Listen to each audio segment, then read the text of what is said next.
Hello, and welcome to the first ever POW status update here on YouTube. It is July 8th, and I will keep coming out with these videos on the 8th of every month. Since it's the first video, I will take some time to introduce me and POW so that you know what we're talking about. My name is Benedicta. I am the co-founder, senior developer, and mom of Lilly Labs, our family business. We are Gatsby contractors and the team behind POW, a privacy-first menstrual cycle journal. For as long as I've been a developer, I remember wanting to make my own menstrual cycle app, mostly because I found the existing ones very rigid and detailed. How am I supposed to remember if I log that beloved or not so beloved mood mollefunk as anxious or angry? But then also more and more because I realized the reason these apps are so rigid and detailed is because they sell or share your app with others.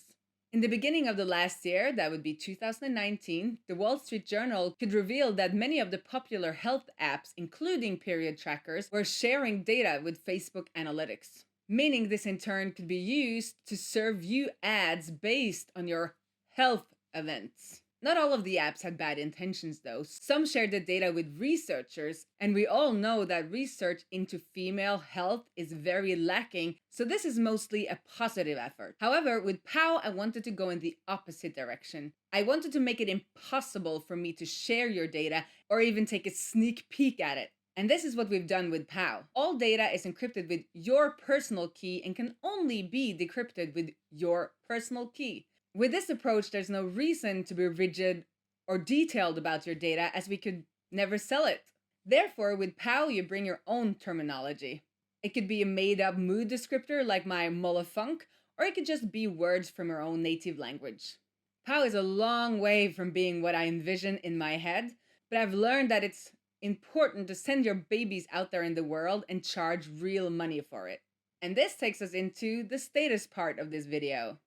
POW launched on March 8th, International Women's Day. Since then, it's gained 28 subscribers, 13 in March, 2 in April, 8 in May, and 5 in June. 5 people have asked for a refund, leaving it as 23 subscribers going into July. We have a 60-day, no questions asked refund policy and no trial version. I really recommend this approach as it makes support so much easier when you don't have all those trialers asking you questions. There's also another 20-ish people who have almost completed onboarding. They have created an account, added their cycle data, but haven't really finished with that last payment step. We had planned to do a lot of the initial marketing on social media. I had managed to stir up quite some interest before the launch. However, as you probably know, 2020 took a weird turn. I completely fell off the social media horse, and I haven't really gotten back on.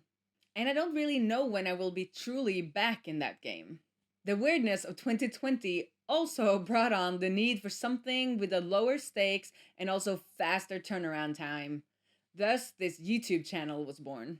I'm thinking that maybe with time this channel might grow and give some attention to POW and vice versa, but right now I'm doing it just for the pure joy of learning and doing something totally new.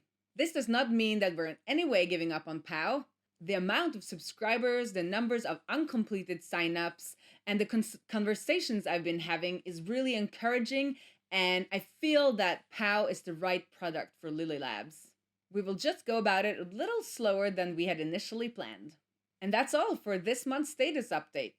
If you would like to follow along on our journey with POW, please subscribe, and I'll see you back here on August 8th.